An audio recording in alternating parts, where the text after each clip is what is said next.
Om Shanti. I was discussing the theme of the process of transformation with specific reference to the eradication of deep-rooted sanskaras. And I was mentioning the facilitatory factors which enable us to bring in our practical life the transformation of sanskaras. And I had mentioned 4 of them. Now I will take up the 5th. Yesterday I was discussing the 4th one, namely Vairagya, the dispassion.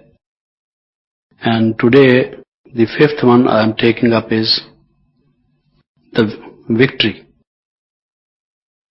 Baba says, you are my victorious children.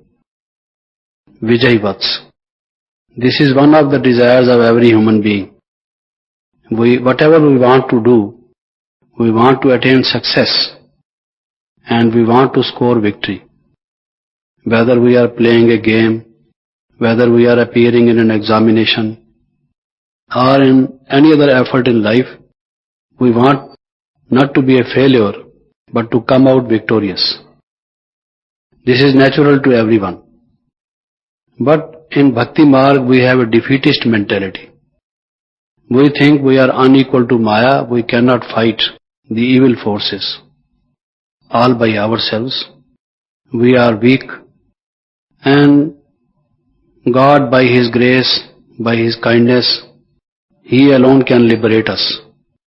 So we have lost confidence in ourselves of coming out victorious so far as Maya is concerned. But the very first thing which Baba does is, he says, a cycle ago you had one victory. You are my victorious children. And that again reassures us. From that we get the energy. Is that so? If we had done it before, Baba says you have to do nothing new. What you did a cycle ago, that you have to repeat. And what you did earlier, it should not be difficult for you. Because times out of number you have done it. The only thing is that you have to realize that you can do it.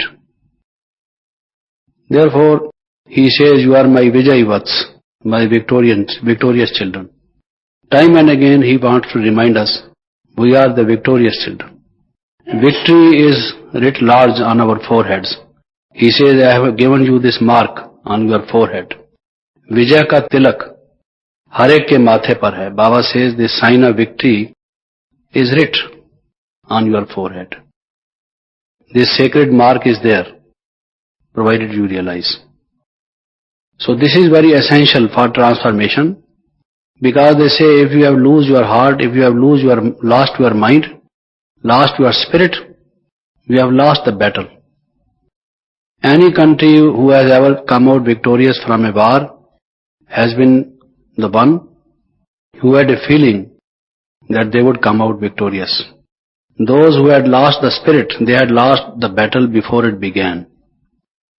So if in our life we want to come out victorious, the first thing is to have a firm conviction, oh yes, sure, we will win. And then half the battle has already been won. Therefore, Baba tells us, feel like that. That certainly Maya may be very strong. The negativity of our sanskaras may be very great. Sometimes we feel, oh, it is not for me. I can't be a full caste, full-fledged Brahmin. I can't be among the double sovereign kings and queens in golden age. I am made differently. There may be others who can completely eradicate the negativity from their mind, but not me. Because they do not know how much negative I am. So, with that kind of feeling we make half-hearted efforts. But the very first requirement for self-transformation, make full-fledged efforts. Whatever you want to do, do it with heart and soul. Just put your all energy into transformation. If you do it half-heartedly, things cannot be done that way. It's a great task which you have to do. because that negativity is very strongly entrenched in you. It is very deeply settled. The roots have gone so deep. If you want to eradicate, and your first sign of weakness is that you feel that you can't do it, you cannot do it.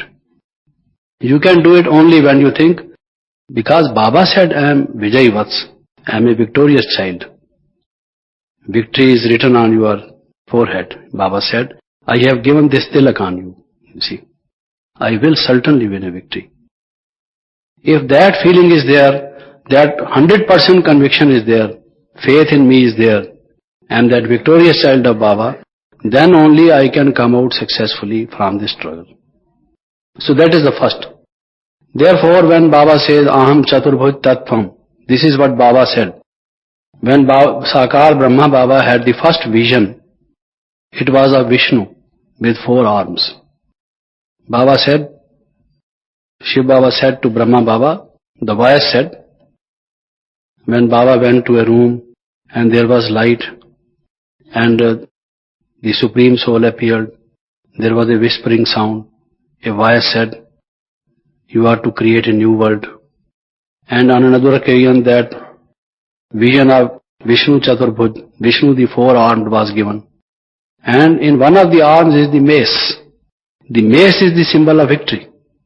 When in our country 2 wrestlers fight, the victorious one at the end is given that mace, which is a symbol of victory. So when we have lotus, the conch, the discus, and also the mace, that mace is the symbol of victory.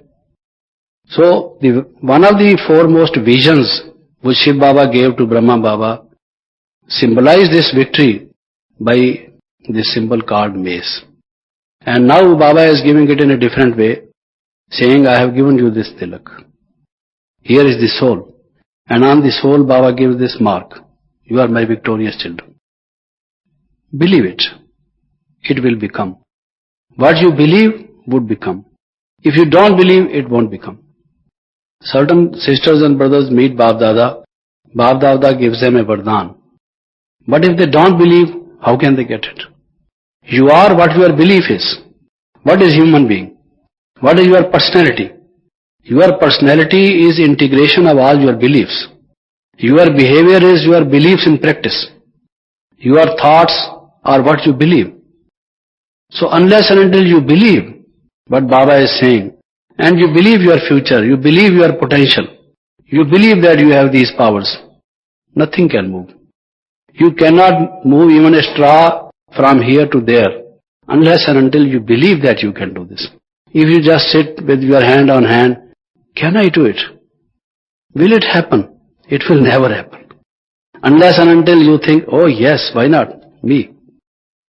Baba therefore says, Jo ote so Arjun. In many murlis, Baba says, Jo ote so Arjun. One who takes up the challenge, who accepts the gauntlet, he says, yes, me, I will do it. Baba, I am here, I take this initiative. I accept this challenge. He alone can do it. He is Arjuna.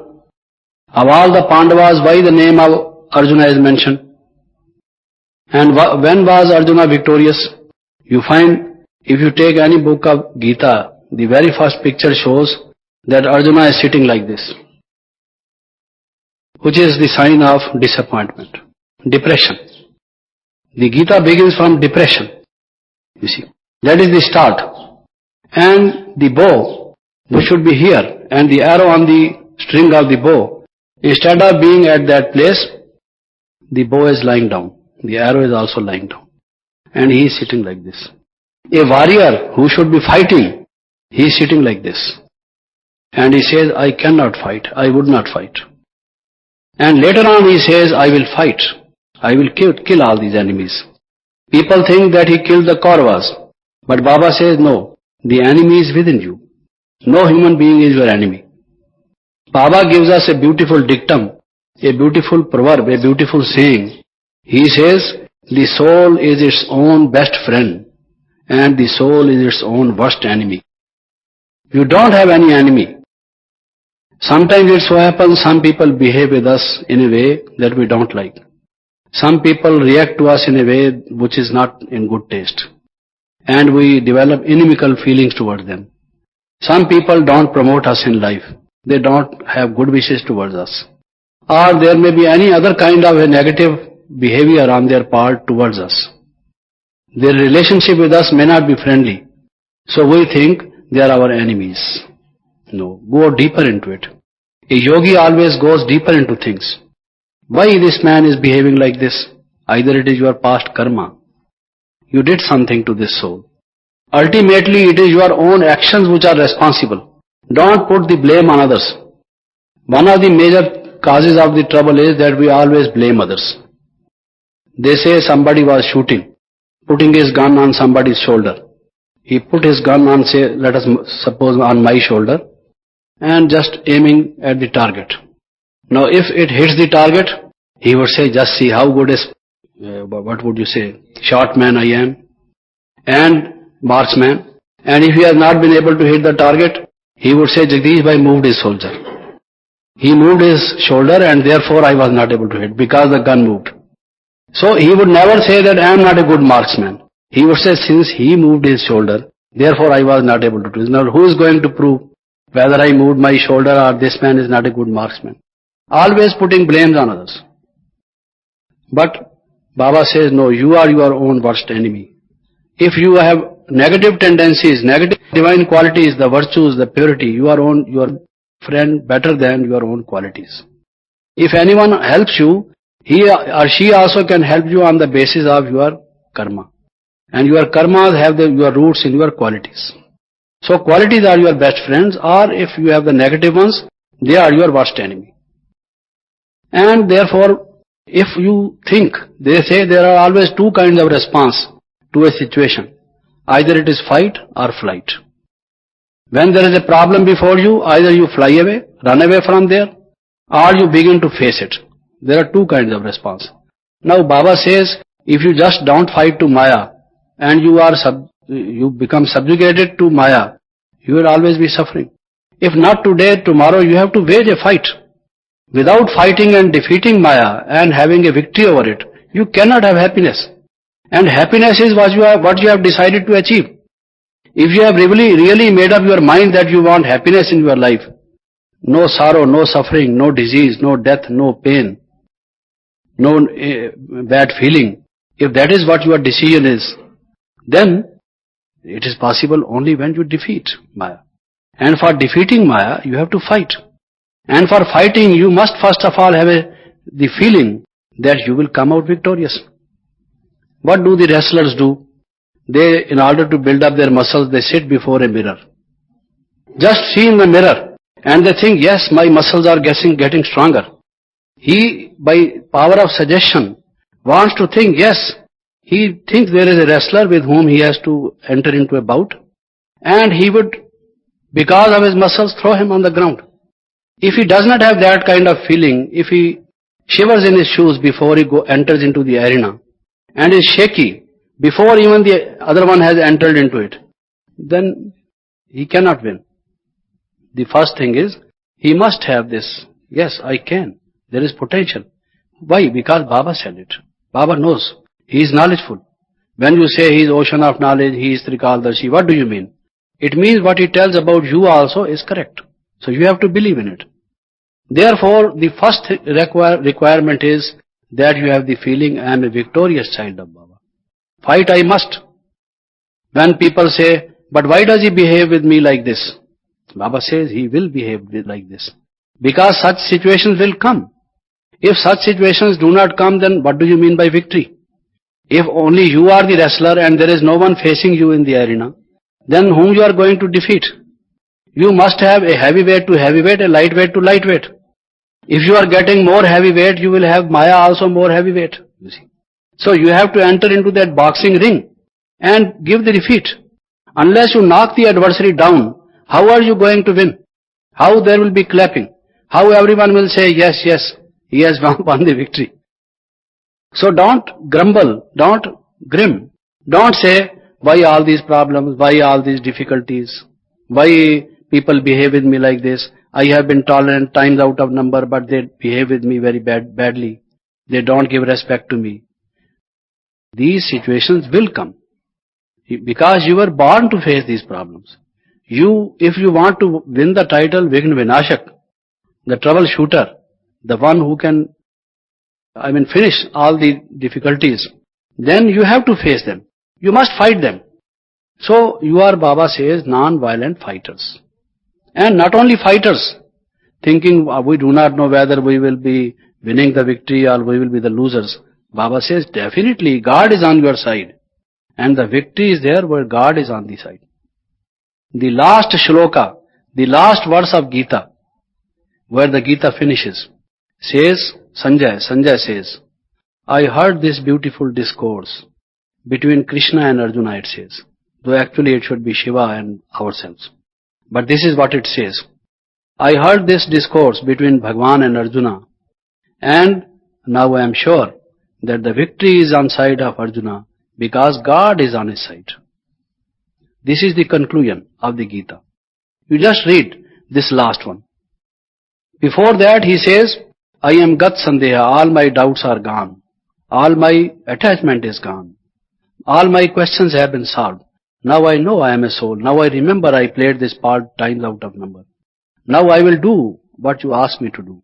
And after Arjuna has said this, then Sanjay makes the final comment and he says, Arjuna will be victorious now. Why? Because God is on his side. God is not on the side of his adversaries. Because God is almighty. Since God is on our side, even if we have some weaknesses, we cannot fight Maya. Baba will be helping us in the way that he will be guiding us. He will be giving us some kind of a nice advice. This is what all the Mahabharata says. And by means of that, we are certainly going to be victorious. That feeling should be there. Then in many Murlis, Baba says, don't be afraid of Maya. Maya is only a paper tiger. It's a paper tiger. From this distance it appears, that tiger is coming. But that is not the real tiger. That is the paper tiger. Why you are afraid? So if you think Maya is very powerful, time and again you feel disturbed. You feel that you cannot win a victory. But Baba says, consider it as a paper tiger. In many Murlis, Baba gives us the title Maharathi. You are Maharathis. Great warriors. Not only warriors, great warriors. You can win not only small battles but great wars. Not against one evil. Sometimes we say, we have this circumstances, that one, the other one, and still the other one. If there were only one problem, we should be able to solve it, but we are surrounded by problems on all the sides. Because you are a Maharathi. A Maharathi is supposed to be surrounded by enemies from this side, from that side, from this side, from back side. And he has to fight them all together, all at once, single-handed, with the powerful guidance, command and advice of his commander, namely God. So Baba says you are not only a soldier, but a Maharathi. And sometimes Baba says, it appears to be like a hill. Whenever there are problems, you think it's a big hill, you cannot cross it. It's like Himalaya standing in your way. How can you achieve your goal? How can you reach your destination? It's a great obstacle which you cannot override it. But Baba says, they are not that kind of a mountain. They are mountains made of cotton. They are mountains of molehill. They are not mountains of that kind. So if you just take it in that light, which in other words means, if you just in the mirror of your mind think that your power has become manifold because God is there. Now there may be, one may be only cipher, 0. But if 0 is before 1 or before 2, then it becomes 10 or 20. So if we have a small value, but if we are attached to someone who has the highest value, then our value increases by that amount. Since Baba is with us, so our value gets so much enhanced. It is because we are with Baba. Baba is with us. So if you think like that, then you will certainly be victorious. So you can change your sanskaras wholeheartedly at a high speed if you have this firm faith and this remembrance that you are victorious child of Baba. And this is another center of energy where Baba touches us. Then the sixth one is sovereignty. Everyone wants sovereignty. We don't want someone to dominate us. We want to be masters of ourselves. If some people try to subdue us, to dominate us, to subjugate us, we say, what do you mean? I have my own life, let me live peacefully. Why you always try to overawe me? You are trying to rule over me. I am not your slave. Let me free. So everyone wants the sovereignty.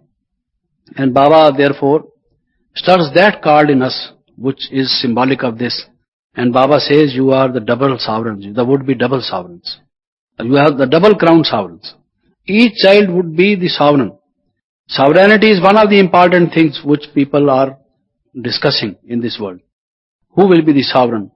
And the sovereign nations they want to become, every one of them. Why there is disintegration in USSR? Each republic wants to be a sovereign. It does not want to be ruled by anyone. The Baltic states, each one of them wants to get out from the USSR and each one to have a separate sovereign identity. Similarly, so many other people have tendency. The Sikhs in India, they want to be a sovereign nation. The Kashmiris in the north of India want to be a sovereign nation. Every human being has a bit of this kind of a feeling that it does not want to be ruled by others. And we all of us have this. And Baba says, if you want to be sovereign, you can be.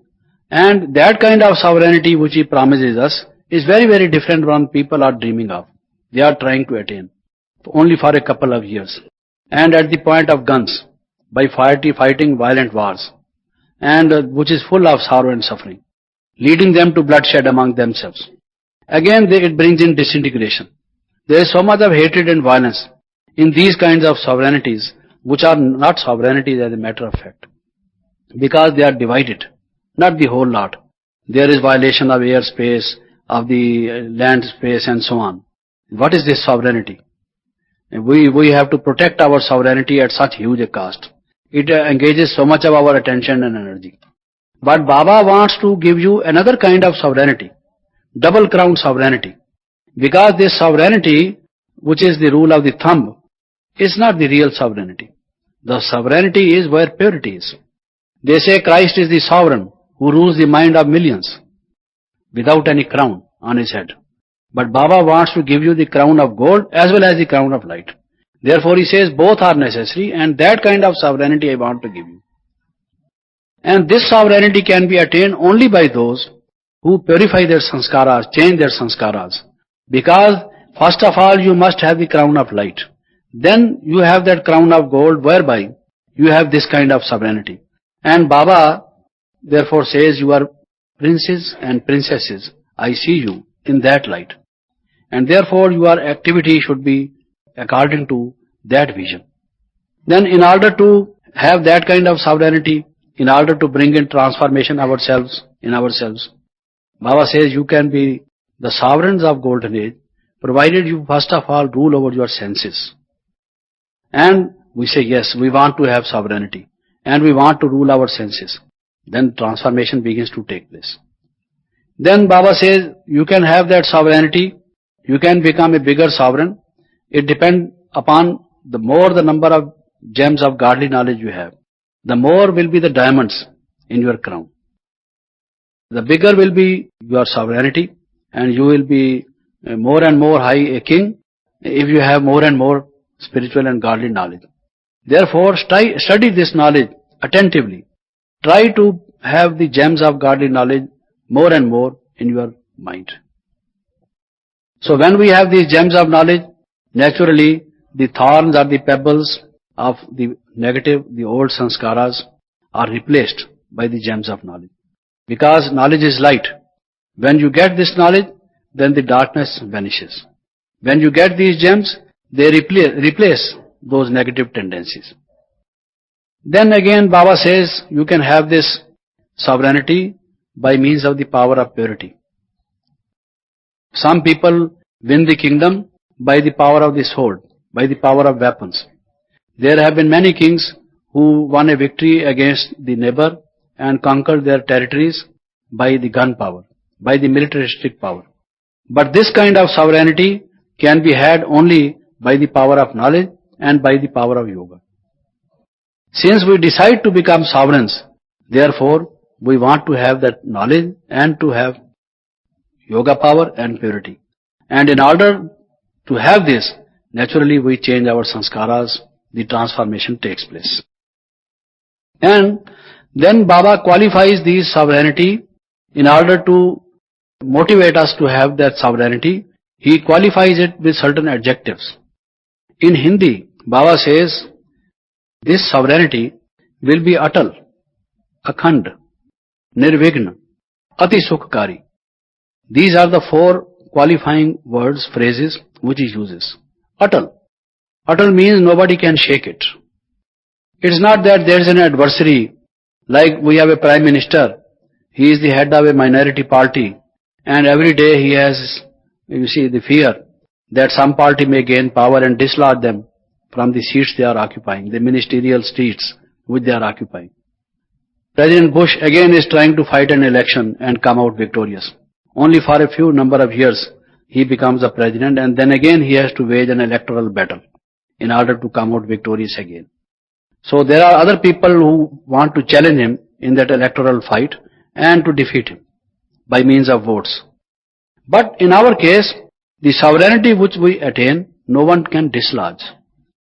We don't have the fear of any enemy, someone who is our opponent, who wants to take away our chair. And we don't have sleepless nights always thinking, well, how can we have the majority? And how can we have a lasting period of rule?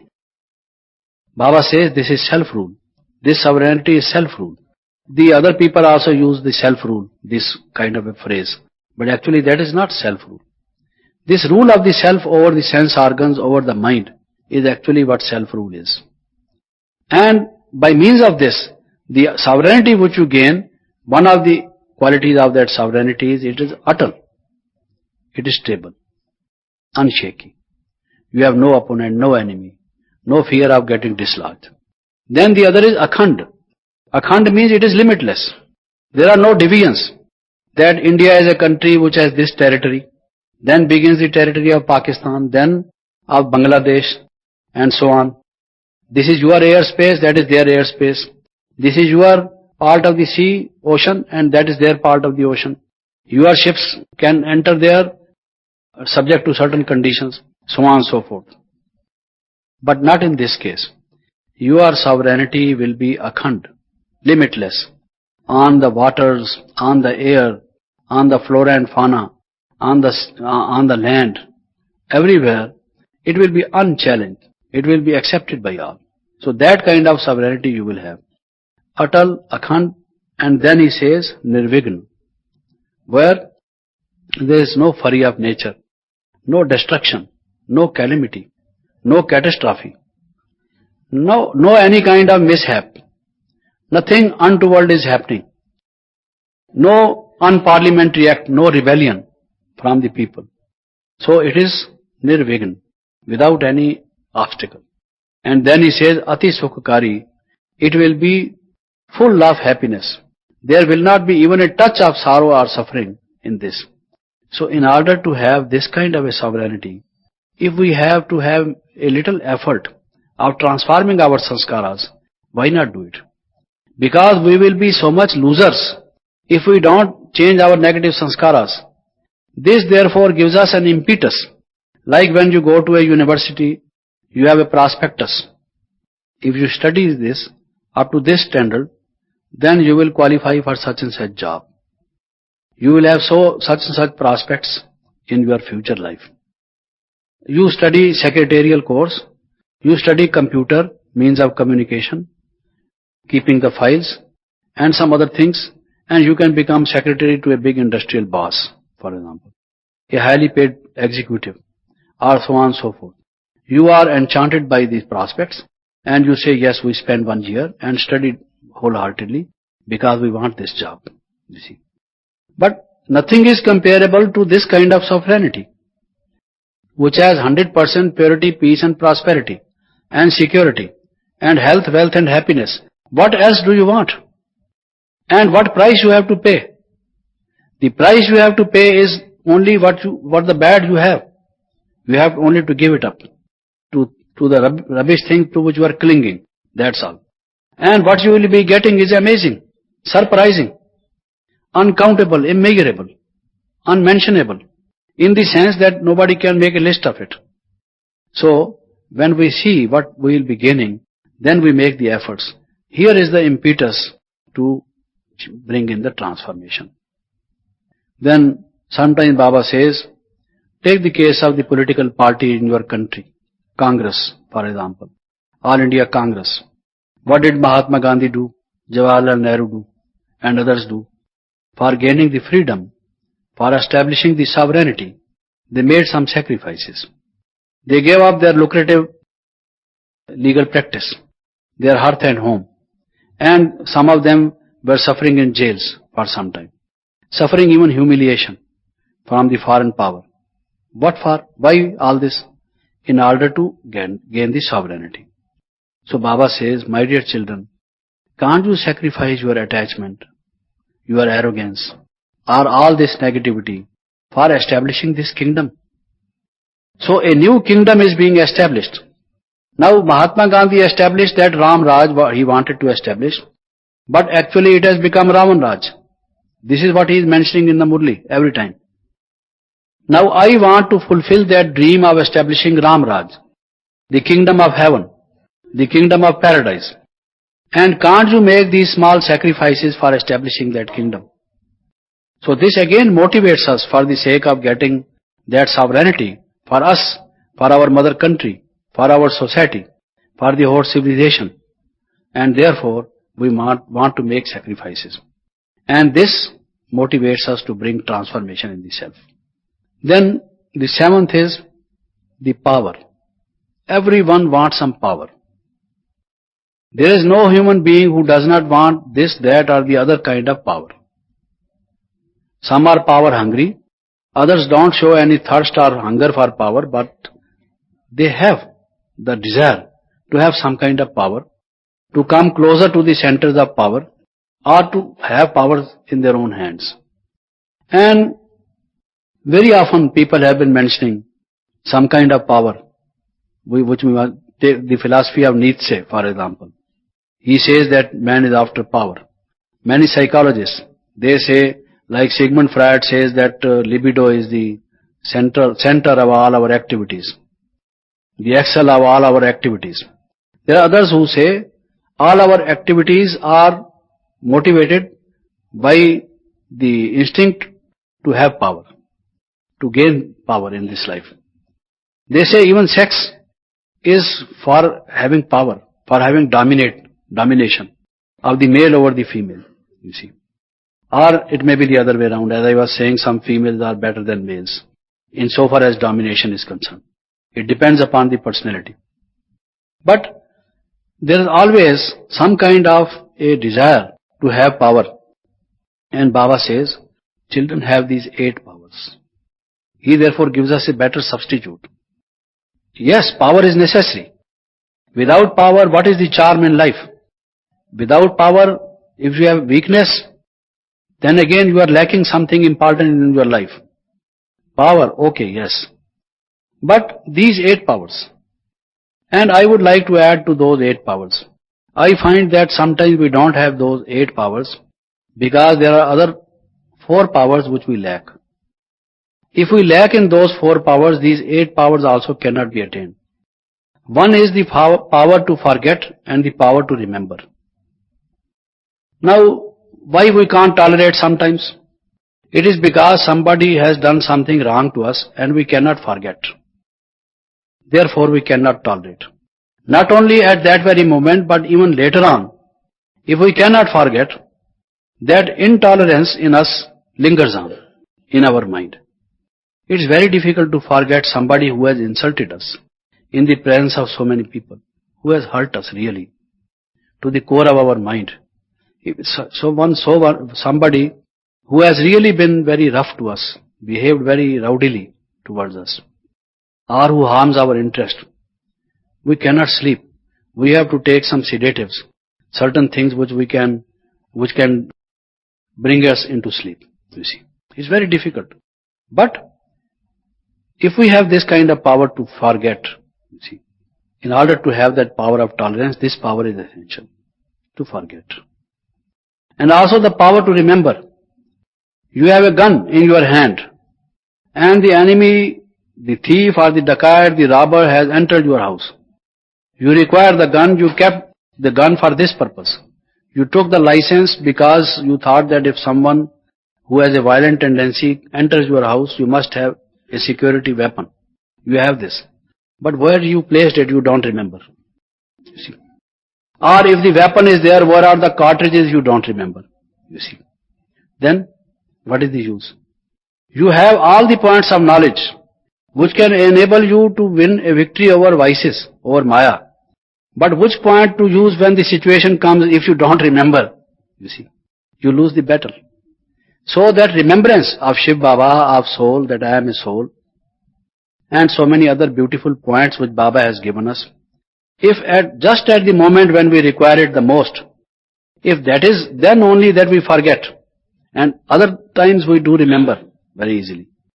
So the power to remember, the power to forget, they are important powers. I think we should add to those 8 powers, these 2 powers also. Then another is the power to give and the power to forgive. Forgive. You can forget also only when you forgive. If you don't forgive, you can't forget. And if you can't forget, you cannot tolerate. And if you can't tolerate, then you lose. Because then there is one important thing which you don't have. The patience, the sweetness, the peace of mind. You lose so many precious things. You lose your purity, your divinity, your spirituality, your balance of mind, the moment you are not tolerant. And you are not tolerant because somebody has hurt you, and you are unable to forget it. And you are unable to forget it because you can't forgive him. So this again is a power, you must be able to forgive. Because it will be a great loss. If you are not going to forgive him, alright, then what are you going to do? To kill this man? What are you going to do? Just as they say, honesty is the best policy. Otherwise you will be involved in one problem and the other afterwards. You will be involved in complex problems. If you don't adopt this policy, honesty is not only a virtue, but it is a policy in life. If you want to lead a happy life, a life above these bad things of the world, then you must be through and through an honest person. A person with tested and testified integrity. That is one of the foremost virtues.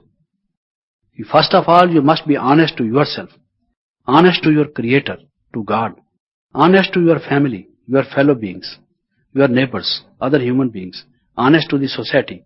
Honesty has so many dimensions. If you are honest, other virtues also begin to come in you. And this should be the policy of leading a happy and a good life. Not only a virtue. A virtue may be a small thing, but a policy is a greater thing and virtue comes in it. It is included. Similarly, I say, forgiving is a policy. By forgiving, you can make that person again your friend. You can win him. If you don't forgive him, he will be lifelong your enemy. Alright, today he has behaved like this, tomorrow he will behave more bitterly, because he remains to be your enemy. By forgiving, you can smile, you can behave with him nicely, you can be humble to him, and the voice will be from within him. He is being nice to me, and I am treating him badly. I am a bad man. I should change myself. So a voice will come up in his conscience. So there is expectation, there is hope that he would change. So isn't this a policy of forgiving? Moreover, if you forgive him, what will happen? You have your peace of mind.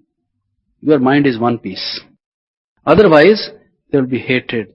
You will be planning, scheming to take the revenge. You will have enmity, jealousy, so on, so forth. So, is it a policy? Because it does not give you happiness in life. Can there be any worse policy than this? This is not a policy at all. A policy is something which takes you to success. Anything which takes you to defeat, to sorrow, to suffering, to sadness. And that is a damn policy, not a policy. You see. So, forgive. forget, and not only forgive, also give. If he did not give you love, if he did not give you respect, which is what you mean by saying that he insulted you, or he behaved roughly with you, you give love to him. You give respect to him. If you do not give love and respect to him, you do the same thing what he is doing. So if he is to blame, you also are to blame. The only difference is that he was rough, rude and insulting only 2 minutes ago, and you become like that 2 minutes only afterwards. Difference only time, 2 minutes gap, that's all. But on the equal footing, maybe you become more repulsive. So I could say that giving can also be called spirit of giving, tendency. But I want to call this as power. Why? Because there are people whom you would not think that they are worthy of being loved, because they insulted you so much, they harmed you so much, they have been so much negative towards you. So you think that they are not worth being given love. It would be waste of your love, waste of your energy, waste of your attention. But to give love even to such people requires power. It's difficult to be nice to people who really harm you, who really want to hurt you and to be revengeful to you and have all this negative behavior towards you. So unless or until you have that power, there are some people who are liars. They speak lies. Some of them are impulsive liars. They just because of some impulse speak lie. Later on they repent. Oh, why did they say this? Sometimes in order to protect their honor, to save themselves from a difficult situation, they tell a lie. But by nature they are not liars. They think they did a wrong thing. Why did they tell a lie? But it was only an impulse which made them tell lie. Otherwise they would say, we would never think like this. There was some bad thing in our mind. It came to our surface. We did it. But there are some compulsive liars. They always speak lies. They cannot speak the truth. Like Duryodhana, I was telling you, he could not do a good action. Whatever action he was doing was full of mischief, evil. He was the veritable devil, the embodiment of negative, total negative. So similarly, there may be some compulsive liars. They feel compelled to lie. There is something negative in them. They must speak lies. They can throughout their life never tell the truth. But they would always say, I tell you truth. Always they say, I am telling you the truth. After every 3 or 4 sentences, they would say, you believe me, I tell you the truth. You see, I don't know whether in order to counterbalance what is happening, my own mind is revolting. It is saying from within, you are not telling the truth. But in order to silence that voice within, they want to speak because their ears will also listen. They say, I am telling you the truth. I am telling you the truth. But are you really telling the truth when you do not know the truth? You see, some of them are compulsive liars, what I am saying. So comparing that quality, I want to say we should be compulsive givers and forgivers. Our mind should always be full of these two tendencies. Whatever one does, forget about it. Forgive him. Give him love. Give him sympathy. Now, one of the 8 powers is cooperation. What is cooperation? Giving a helping hand. This is also giving. Unless or until you have the tendency to give, how can you give cooperation? Cooperation is one of the things, one of the acts of giving. Of love, for example. Love is an act of giving. So we should be compulsive givers. Much of the trouble in the world is that we have expectations. We are demanding people. We are grabbing. We want things from the people rather than to share it with them, to give them. But I am saying that these 2 powers must be added. Giving and forgiving. And forgetting and remembering. Add these 4 powers to those 8, then it would be better. Therefore wants us to have these powers, because the sovereignty which I mentioned earlier can be had only by means of these powers. Then Baba says, Pavitrata bal hai. Purity is power. Purity is not only a virtue, it is power. Anyone who has observed purity for a number of years, all his thoughts would be fruitful. He cannot have a single thought which will go waste. Such is the power of purity. So purity, Baba says, is power. If you want power, have purity, because there is no power bigger than purity. Spirituality is power. Baba therefore expresses this in this term. Spirituality is power. Religion is power. Religion has its command over the minds of millions. It is influencing millions. So there is power in religion. Now what is religion? As a matter of fact, religion is not reading scriptures or performing rituals. Religion is actually a religious experience. The experience which comes by control of mind, by linking ourselves to God. That experience is something which does not come through the senses, through the sense objects. Therefore, in order to distinguish it from those kinds of experiences which come through the sense objects, we give it another name. Its name is religious experience or a spiritual experience.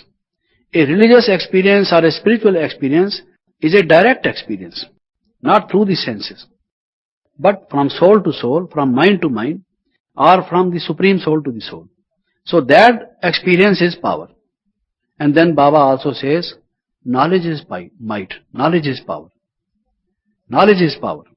Why do we say the technological know-how is a power, technical power, power of the scientific power?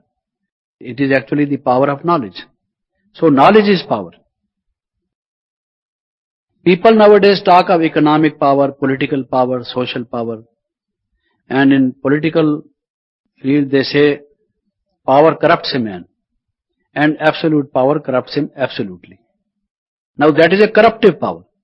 But Baba is giving us those kinds of power which are reformatory in their nature, transformatory, which bring purity, which bring sublimity.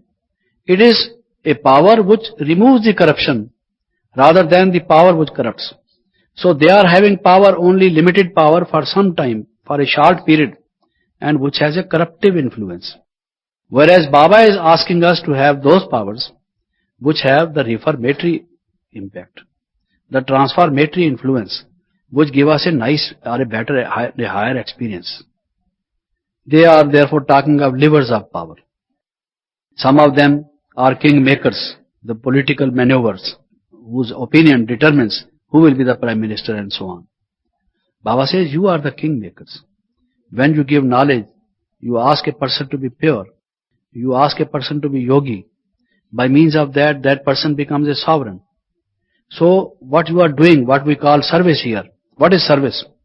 Service is making people sovereign, making kings and queens, prince and princesses. Baba says, you are studying here. It is a college of the future princes and princesses. Now you are in the ordinary form, but in the future you will be prince and princesses. So you are the king makers. Can there be any power greater than this? A king has more power or a king maker has more power? Who has more power? If you are the king maker, the giver of the crown, then your power is higher. And not only that, king makers, but Baba says we are becoming from beggar to prince. In many murlis he says, children, we are becoming from beggar to prince. Now everyone is begging for peace, begging for happiness, begging for tranquility, begging for purity. Everyone is begging for something or the other. But by giving this knowledge, you are making them prince and princesses. From beggar to prince, this is the highest, the greatest power. Mao Zedong, whom nowadays perhaps they have changed his name, Mao Zedong or something. They have made it softer in pronunciation. He used to say that power comes from the barrel of a gun. And also people talk of balance of power. All the people, either economic power, political power, social power. But Baba says, just see what they are talking about. The real power comes from the spirituality, from the purity, from the sublimity, from the yoga. Yoga is the highest power. So we are trying to have that kind of a power. And when I was saying that to all those 8 powers or 8 Shaktis, we should add 4, namely to forget and to give and to forgive and to remember. Add another, the power of contentment. It's very difficult to be contented. We are to find only a rare person who is totally contented, and for quite a period of time. Today this person may be contented, he say, I am very happy. Tomorrow if you meet him, he would say, I try. Sometimes I am happy, sometimes I am not. You see. So, it requires a lot of power to feel, I am blessed. By attaining Shiv Baba, I have attained everything. I got everything. You just do a random survey. You just stand on the street and whosoever passes the street, you say, gentlemen, can I ask you a question? He will say, yes. What is that? Are you contented? No, I am not contented. Then ask another man. Everyone would say that he or she is not contented. To be contented, therefore, is a great achievement, and nothing can be achieved without a power. Every work requires energy. In physics, when we study force, energy or power, it is for doing some action. It is required. So if you want to attain at contentment, which is the highest attainment, because you will be contented only when you have attained everything. Without that, how can you be contented? If something is yet to be attained, you would say, I am not totally contented. If you say, I am contented, but then you would add this word, not totally. Yes, I am contented, but not totally contented, because some of the contents are missing. They have yet to be attained. You don't have all the contents. And for that, the power is required. The power, all these powers, power of knowledge, power of purity, power of yoga, as I was saying, power of spirituality, this power of religious experience. When you have these powers, all these powers combined together make the power of contentment. They give you the power of, the net result, the total result out of these powers is, you are fulfilled. Yes, now I have no desire. Have you yet seen a person who has absolutely no desire? You see, it is possible only when a person has a feeling of fulfillment, that everything has been achieved. And if we have that feeling even now, before we have achieved everything, if there is the hope, the conviction that everything will be achieved, then also we can be near about contented, near about totally contented. 100% we may be contented when we have achieved everything. But when we have the assurance, 100% assurance, we will achieve everything, there is no doubt about it, then also we may feel like totally contented. And how can we feel that? Only when we think that we have attained Baba. And Baba has promised that He would give us our inheritance. We are His children. He has come to give us His inheritance. If we have that full faith, then we can have that near about total contentment. And this therefore is also a power. The behavior of a contented man is different. A contented person is a self-controlled person. His mind does not waver. He is not shaky. He is stabilized in his mind. Because he is not ambitious. There are no desires which are ruling his mind. He is not after things. Not thirsty or hungry of things. So naturally, such a person will be calm and quiet and fulfilled. There will be the vibrations of peace from him. Peace will be raining from his face, from his eyes. Smile will always be there on his face. Contentment. Therefore, this also is a power. Let us attain that kind of power. So Baba therefore asks us to attain these powers. The more we are trying to attain these powers, the transformation of sanskaras will change. Now, as I was saying, these are the facilitatory. I would come later on to the other side, to the inhibitory. Because when you bring in light, the darkness automatically goes. You need not just take a broomstick and try to wipe out the darkness from your room. That is not the way. The way is to switch on the light and the darkness is gone out. Similarly, when you bring in these things, what I have been mentioning, you bring in the powers, you bring in the love, you bring in that vairagya, the negative sanskaras will automatically go. Then the eighth one is freedom. Everyone wants freedom. Especially this is the slogan of the West. Freedom, liberty. Liberty, fraternity and equality. Liberty comes first of all. The Statue of Liberty in America they have built. It is a tourist attraction. Liberty. All the movements, the French Revolution and so on. What for? Freedom. We want freedom. They say we should have freedom of speech, freedom of action, freedom of belief, freedom of thought, so on and so forth. Freedom. Everyone wants freedom. Who is this man? He is a freedom fighter. Freedom. Now, what is actual freedom? Baba says, I give you freedom. The real freedom. Now, how many kinds of freedom Baba gives us? Freedom from worry and anxiety. If you have the freedom of expression, but the mind is worried, so what is your expression? Your expression will be the expression of worries. It will make other people also worried. When you go on speaking about worries, the other man gets worried that you are worried. The father is worried because the child is worried. The husband is worried because the wife is worried. You see. A friend is worried because his friend is worried. You see. So all are buried under worries. But if you want freedom, the real freedom is that you must be free from worries, from anxieties. Also freedom from curries, I will come to that later. Freedom from our weaknesses. There is not a single individual who does not have one or the other kind of weakness. Freedom from weaknesses. What a great freedom it is. Baba says, I will remove all your weaknesses, fill you with power, energy, and with all the best. Freedom from slavery to senses. Another kind of freedom. Freedom from gurus, into whose shackles we are. Now, like Karl Marx said, laborers of the world unite. You are going to lose nothing but chains, he said. But what they lost is their own, that federation, instead of the chains.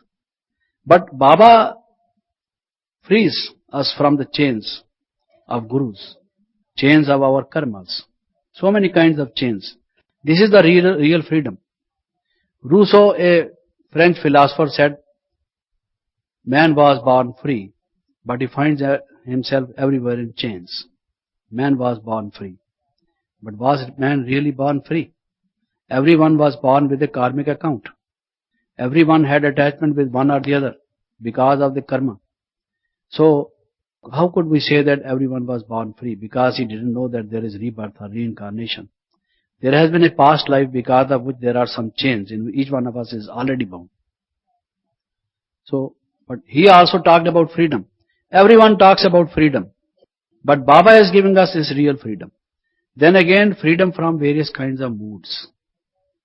You will hardly find a person who is free from all negative moods. There are 16 moods, major moods, But you are under the influence of one or the other mood. Hardly there is a blissful mood, constant. So freedom from the negative moods. Freedom from disease, absolute freedom from disease, which is what health is. Freedom from death. No one has freedom from death. They say death is as sure. In fact, anything which is sure, they say it is as sure as death. Death is sure. So we have no freedom. But freedom from death, freedom from sorrow, freedom from addictions, freedom from the worries of nature. Nature will become our servant. Baba says, Prakriti aapki dasi banegi. That will become your servant, maid servant. So, how can we have freedom unless our thoughts are free? Free from negativity.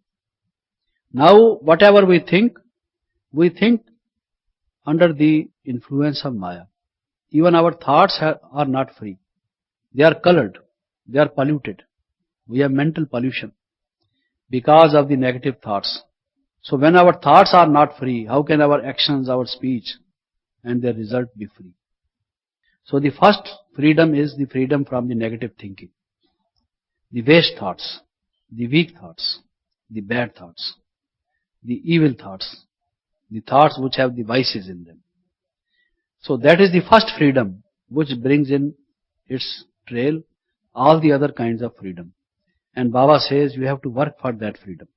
When you become attentive to attaining that kind of freedom, then the sanskaras naturally, automatically change. Now another one is faithfulness. All of us are faithful to one or the other. The husband says, I am faithful to my wife, or my wife is not faithful to me. Whatever, they talk of faithfulness. The servant to the master, the people to their king, always in terms of faithfulness in our relationships is necessary, faithful. We always write at the end of our letter, yours faithfully. Whether we have faith or not, but it has become a formality. Yours faithfully. So, faithfulness. And if we work for these kinds of faithfulness, which I am just going to mention, our sanskaras begin to change. Baba also says, you are my faithful children. Do you have faith in me? Now, these are the kinds of faith. One is faith in Baba, which brings transformation in us. In knowledge, that is what Baba says. Then in our future, if we don't have faith in our future, then also we cannot make progress. Faith in our divine potential, that we have that potential in us whereby we can transform and become really great. Faith in the law of karma. Sometimes we suffer, we say this person has been unjust to me, unkind to me. But hardly do we remember that it is the law of karma which is operating. It may be because of our past karmic account that this man is behaving like this. At that time we don't have faith in karma. Though at the rest of the time we profess our faith in karma. But when we are on the side of the suffering, when we suffer that lot, at that time we forget the law of karma. Our faith becomes weak. We say, but we did nothing wrong. Why this was done to us? We forget that if we did nothing wrong now, we must have done something wrong in the past. Without having done something wrong, without the cause being there, how can the effect be there? That is the law of karma. So to have faith in the law of karma. Then to have faith in Baba's promises. First I was talking about knowledge in general, having faith in all the knowledge. It is a cycle, it repeats after 5,000 years that I am a soul, that we come from Paramdham. Faith in all this knowledge. And then faith particularly in the law of action. That is also a part of knowledge, but particularly in that. Because we are very much influenced when we forget about that law of action. And faith about Baba's promise. Children, don't worry. I will take you to Paramdham. Give you karmatit avastha, Jivan Mukt avastha. I will give you my inheritance of purity, peace and prosperity. So his promise is naturally going to be fulfilled, provided we have the faith in it. That kind of faith. So I have talked about the 9 points and the rest I take in the evening. Thank you. Om Shanti.